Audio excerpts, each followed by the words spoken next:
Well, first, just want to say thanks to the fans that came out, and it was a great day for football. It was beautiful weather, great fanfare. I thought the different things that took place, from honoring the former players to the event last night with all of our alumni and the game today, was really well organized, and I appreciate all the work that went into it and the effort that the alumni made, the current NFL players that came back. It meant a lot to me as a coach and to our players.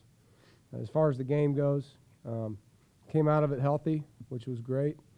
I think one guy got a sprain, and that was it. You know, offensively, we were able to throw the ball around, and I wanted to see what our receivers would do today.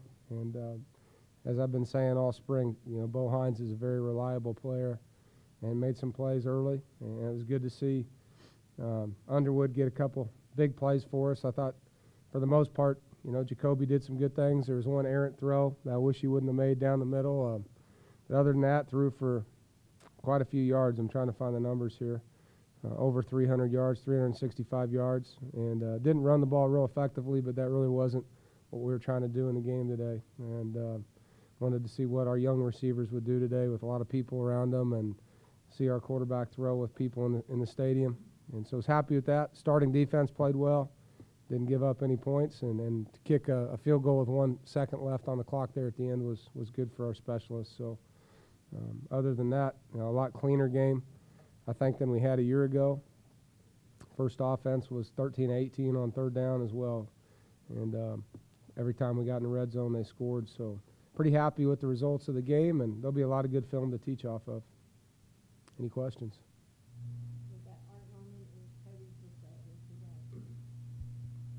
You said you wanted to test your young wide receivers. How did you feel that your defensive backs did on the other side of that? Well, it's hard for those guys. You know, I don't think they did extremely well. Pratt had the one interception, which I know he probably says he shouldn't have thrown, and it's good to see Jermaine make a play. You know, we gave up too many deep balls over on the other side, you know, with the young DBs, but that's part of it. You know, when you go ones versus twos, and those kids are young players going against our starters. I'm happy that our starters were able to do what they did. And obviously, you know, as the head coach, you can always get negative about one side or the other. And kind of the hope today was that the first offense would execute and the first defense would execute and play not down to the team they were playing against, do the things they're supposed to do. And I thought we did that for the most part.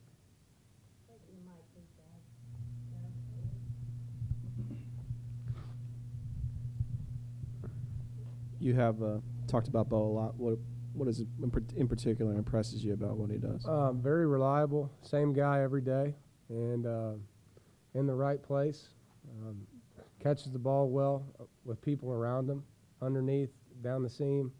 Has made some one-handed catches, and the ability for him just to catch it and run. Some guys catch it and they kind of stumble around, and he's just very smooth when he plays the game. We've had 15 practices, and I don't think we've had one where he didn't make a play in practice, and that's the thing.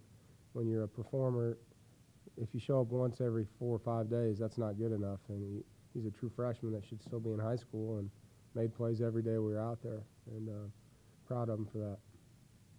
That's a question for Brissett.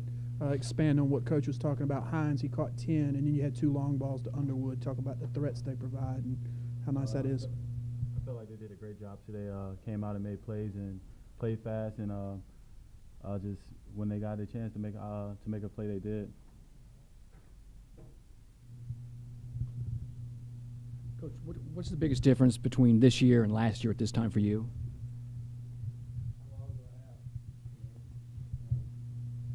I know these guys, they know me. They know our systems, our terminologies, our expectations. I think we know their limitations better, and you know, just being together, going through what we did this year, I think there's a lot of respect and trust for all the tough things we've been through as a team. But there isn't a day that goes by where they don't know what's expected, and I don't know what to expect from not just my team, but from the university and where things are. Just I live in a house now instead of a rental, you know. I mean, everything about my life is just in a better place, I think, and with the players. Anytime you go through what we did as a football team, I call it walking hot coals. I mean, it's hard on you, and it scars you. And we had a great offseason. I think these guys would attest to. A lot of guys got mentally tougher, got bigger, and it was fun to see some of them. I mean, some of the guys I know Art could talk about on the defensive line, but Farrell McKeever, we moved over from receiver and has done a tremendous job on the defensive line. Joe Wright has put on 20 pounds. B.J. Hill's put on 25 pounds. Just the defensive line, the way those guys have grown. Mike Rose has gained what?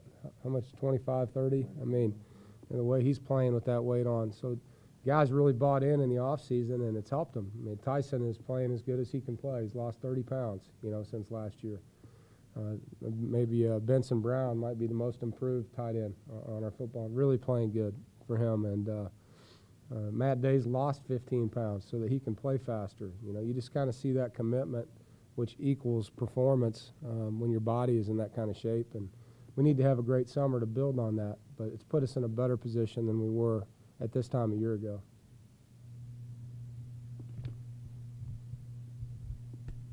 Hey, Jacoby, I know a lot's been made about you got some younger receivers to work with. What did you do this spring and even before the spring, maybe, after the season ended and you kind of took over as the quarterback to sort of build that rapport with some of those guys? I know Bo just got here and obviously had 10 catches, but some of the other younger guys too.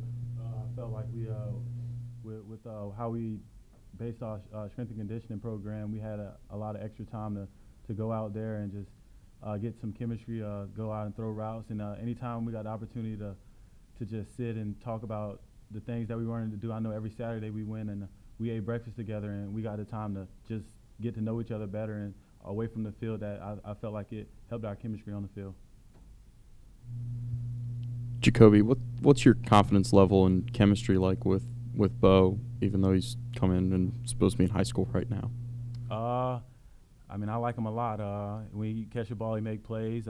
We have a long way to go, but overall, he's really been stepping up. Coach, you seem like you only use 2 linebackers in your base set. Is that a switch? And you think you'll use that going forward? Yeah, I mean, we played 4-3 nickel quite a bit last year, and that's really what we're playing right now most of the time because of what we're seeing. You just see so many 3 receiver sets in our league, and sometimes it's 4 receiver sets is all they get into, and it just gives us more flexibility within our package. So we majored in that because we didn't do a lot of it with Dre and Buck, which are the 2 guys playing out there in the nickel spot, and to give us a chance to do more with the personnel we have, we think it's the best lineup for us. Coach, you've been here a while now. You know about Kay Yow, what she means to this school. Yeah. Talk about the significance of contributing to that the cancer. Well, Mark said we raised close to $15,000 or a little more for breast cancer today, and that means a lot. I think anytime as a football program or a sports organization you can give back and pay it forward, especially to someone like Kay that meant so much to our university. Very proud to be a part of something like that. And, I think the entire country, NCAA-wise, has done a nice job with the different things in October. But for us to be able to have an event in the spring that is personal means a lot. Gave up 5 sacks. I don't know how much of that is Schooley being hurt and also Crisp not being here. Mm-hmm. Will the line be different when you see it? We've got 3 starting linemen that weren't out there today. It has a lot to do with it. Barr was hurt for half the scrimmage today, so it's part of it. And give them some credit, too. They did some good things.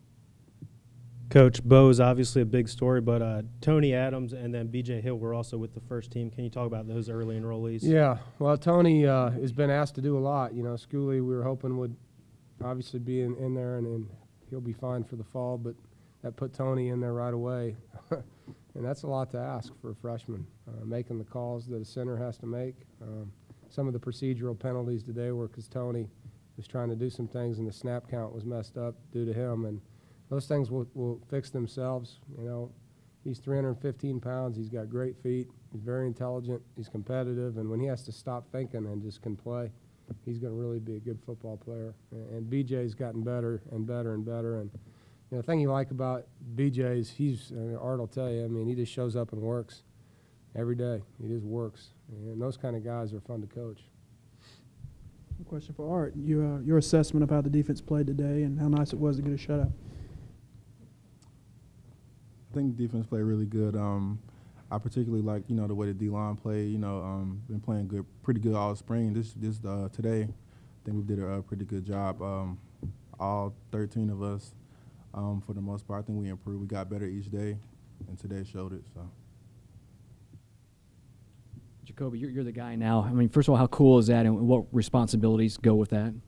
It's great. You know, I mean, you got the responsibilities of the team through the whole summer, and you just got to make sure that every day when you step into the stadium and outside, everybody knows why you're the guy, and make sure you carry yourself the right way.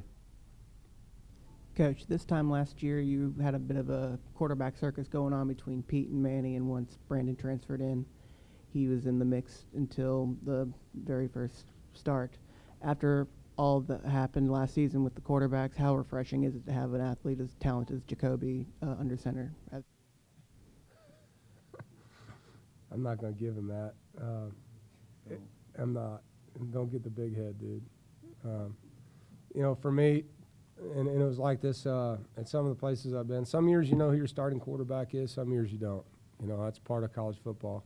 This year we do. And so I can focus my attention on certain things. It's his job to stay hungry, to keep a chip on his shoulder and know that he's got to do his job the right way. He's got a responsibility. Art has a responsibility. I have a responsibility. I don't have to worry about who it is, but he still has to handle his end of the deal. He knows that. And he will. But, you know, last year we had different circumstances. So you may think I'm not worried about a certain thing. I'm looking at other things right now that aren't set in stone. You know what I mean? It's just you got to turn your attention to certain things as a head coach. And this year it's not the quarterback that I'm staring at. But he still understands his role and what he has to do. Question for Art. What kind of keys did Coach Huck stress to you guys for your performance today? I mean, I could get into it, you know, this formation, that formation, but basically, you know, fly around, do what we've been coached to do. That this whole spring, you know, if this guy goes here, then is, you know, check this or whatever. So just, you know, basically do what we're coached to do, fly around, effort to the ball. 2 questions for you. What's wrong with Schooley? He sprained his MCL like the first week of spring ball. He's fine now. He'll be back. Position in the pecking order, is that related to his disciplinary problems, or is that a practice issue and performance issue? Not really an issue. I just think the other 2 guys were playing better than him going into the spring game, and we knew we weren't going to give Matt a ton of work because his hammy's been bothering him. So got Tony and Shad on opposite sides and then moved Shad back over. But all 3 of those guys are going to be very important to our offense next year.